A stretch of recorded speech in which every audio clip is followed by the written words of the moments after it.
नमस्कार दोस्तों, मैं एचआर चौधरी आप सभी का स्वागत करता हूं आपके अपने यूट्यूब चैनल टीचर वाला पे।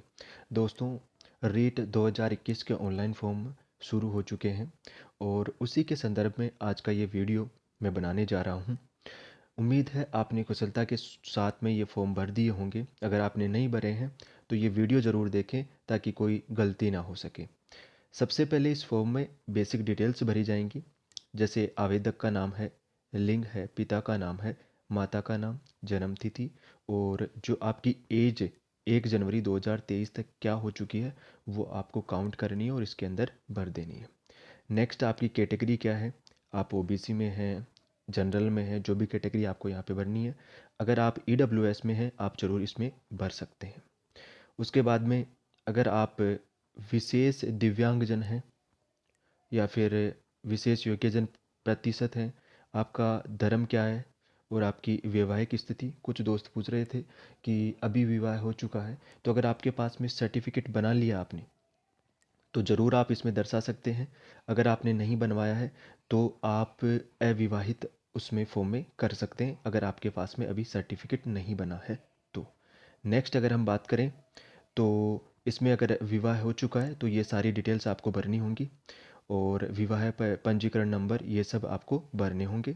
फिर आप अपना मोबाइल नंबर भर सकते हैं और जो भी आपका करंट में जो मोबाइल है जिस पे अगर कुछ मैसेज वगैरह भी आए तो वो आपको यहाँ पे डालना है और जनाधार। और ये ज़रूरी है कि आधार के जो नंबर हैं वो आपको ज़रूरी है और ईमेल आपको ज़रूरी है। फिर उसके बाद में आप कौन से क्षेत्र से आते हैं, आप नॉन टीएसपी आते हैं या टीएसपी आते हैं। अगर आप इस क्षेत्र से आते हैं तो आपको ये सिलेक्ट करना होगा, उसके बाद में आप आवेदन कर सकते हैं।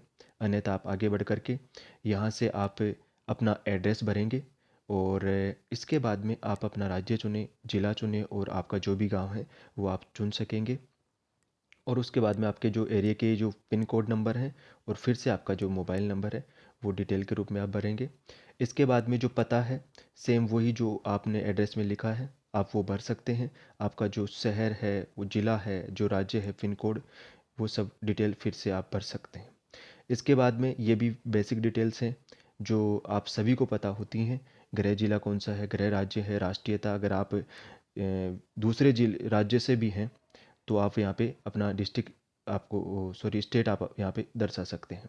उसके बाद में आपका ब्लॉक कौन सा है, तहसील, गांव कौन सा है, ये सब आप इसमें भर सकते हैं। अगर आप विशेष श्रेणी से आते हैं तो आपको ये सब डिटेल्स आपको भरनी होंगी। अगर आप भूतपूर्व सैनिक रहे हैं तो आप यहाँ पे रख सकते हैं अपनी डिटेल्स को, और आप खिलाड़ी रहे हैं तो भी डिटेल्स आप यहाँ पे भर सकते हैं।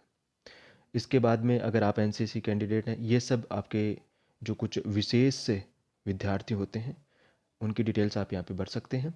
और अगर आप वर्तमान सरकार में अगर कर्मचारी हैं, स्थायी कर्मचारी हैं, तो कौन से डिपार्टमेंट में हैं, आपका पद क्या है, आपकी जॉइनिंग डेट क्या है और क्या आपने एनओसी ले ली है, ये सब डिटेल्स आपको यहाँ पे भरनी है अगर आप करंट में वर्तमान में अगर आप सरकारी कर्मचारी हैं।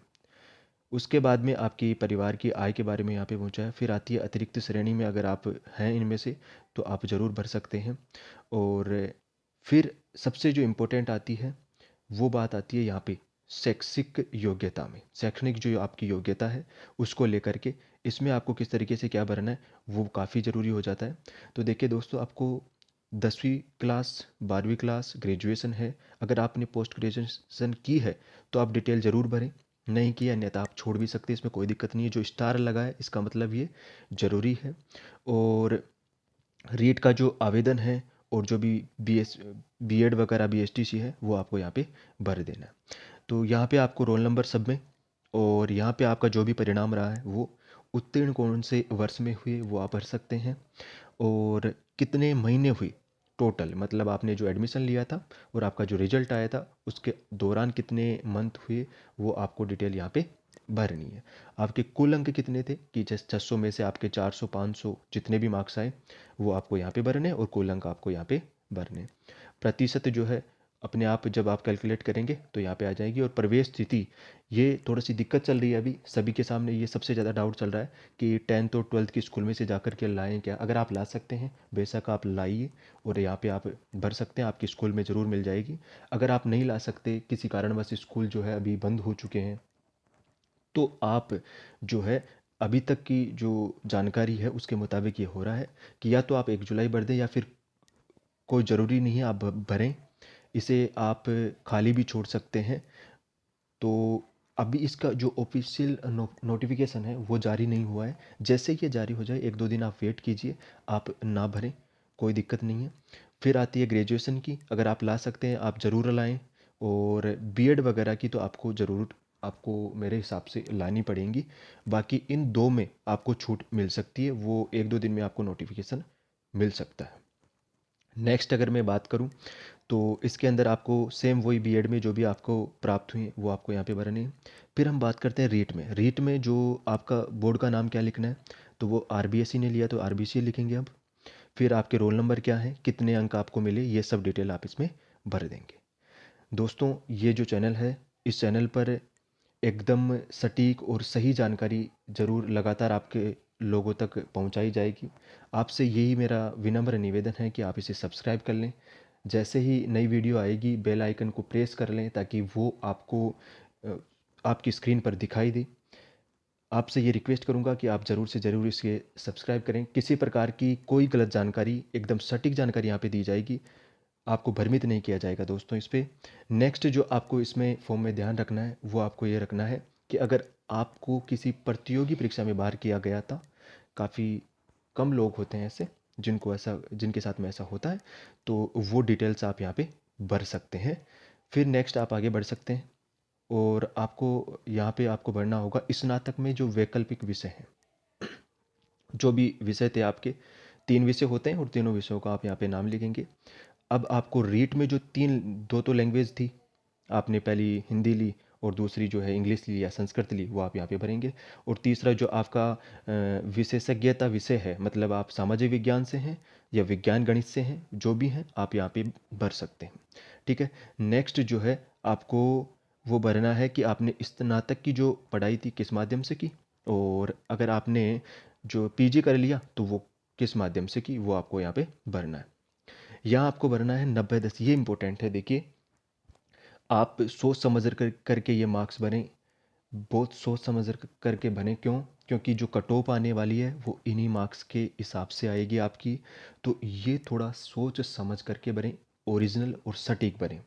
ठीक है। आराम से राय लेकर के किस तरीके से 90% मार्क्स निकलते हैं और किस प्रकार से 10% मार्क्स निकलते हैं। फॉर एग्जाम्पल आपके जो मार्क्स आए रीट में, उनका 90% अगर आप यहाँ पे निकालते हैं, फॉर एग्जाम्पल वो आपको 80 मिले, वो आप यहाँ पे बनेंगे 80% प्रतिशत के रूप में बनेंगे। दूसरा आपके ग्रेजुएशन में 60% है फॉर एग्जाम्पल, तो आप यहाँ पे रखेंगे 6%, उसका 10%, तो टोटल यहाँ पे आप रखेंगे 86%। इस तरीके से आपको भरना है। ये ज़रूर आप ध्यान में रखें, अच्छे से कैलकुलेट कर लें। और अगर आपको समझ में नहीं आए तो काफ़ी सारी वीडियोज़ डाली हुई हैं, आप देख सकते हैं। ठीक है। इसके बाद में आप जो है वो आपकी जो फ़ोटोग्राफ है और आपके जो सिग्नेचर हैं आराम से यहाँ पे आप डाल सकते हैं। और जो नेक्स्ट आपको जो चीज़ें आपको ध्यान में रखनी है उनके बारे में मैं आपको बता दूं। जिले जिले आप सबसे पहले जिले जो हैं वो आप अपनी प्रेफरेंस के हिसाब से भरें। आप चाहते हैं कि मैं इस ज़िले में जॉब करना चाहता हूँ, आप वो ज़िला सबसे पहले भरें। ज़्यादातर लोग होम डिस्ट्रिक्ट ही चाहते हैं कि मैं वहाँ पे रहूँ, तो आप होम डिस्ट्रिक्ट भरें, उसके बाद कि उसके नज़दीकी भरें। ऐसा कभी नहीं होगा कि पोस्ट देख करके आप जो हैं वो ज़िले भर रहे हैं, ऐसा कभी नहीं होता है, ये गलत है। आप ऐसा सोच रहे हैं कि पोस्ट के हिसाब से वो मिल जाएगा, ऐसा कभी नहीं होता है। राज्य स्तर पर मेरिट होती है, ना कि ज़िले वाइज मेरिट आती है। राज्य स्तर पर मेरिट होती है, वही बनती है। तो आप बेझिझक होकर सबसे पहले अपना होम डिस्ट्रिक्ट भरें, बाद में उसके नज़दीकी भरें। जो भी डिस्ट्रिक्ट आप सबसे पहला चाहते हैं वो भरें, ये थोड़ा सा ध्यान में रखें। और विशेष तौर पर इसको जो है वो इसमें गलती बिल्कुल भी ना करें, क्योंकि पोस्टिंग होने के बाद में आप जिस तरीके के ज़िले भरेंगे उसी ज़िले में आपको पोस्टिंग मिलेगी। धन्यवाद दोस्तों, ये थी मेरी जानकारी। अगर मेरी जानकारी आपको सही लगी, सटीक लगी और अगर आपका विश्वास बना तो दोस्तों आप चैनल को सब्सक्राइब कीजिए, ताकि आगे की जितनी भी अपडेट होंगी, किस तरीके से डॉक्यूमेंट्स वेरिफिकेशन होंगे, कौन-कौन सी अगर कोई खामी रह रही है उसे किस तरीके से ठीक किया जा सकता है, इन सब के बारे में आपको इस चैनल पर बताया जाएगा। जय हिंद दोस्तों, धन्यवाद।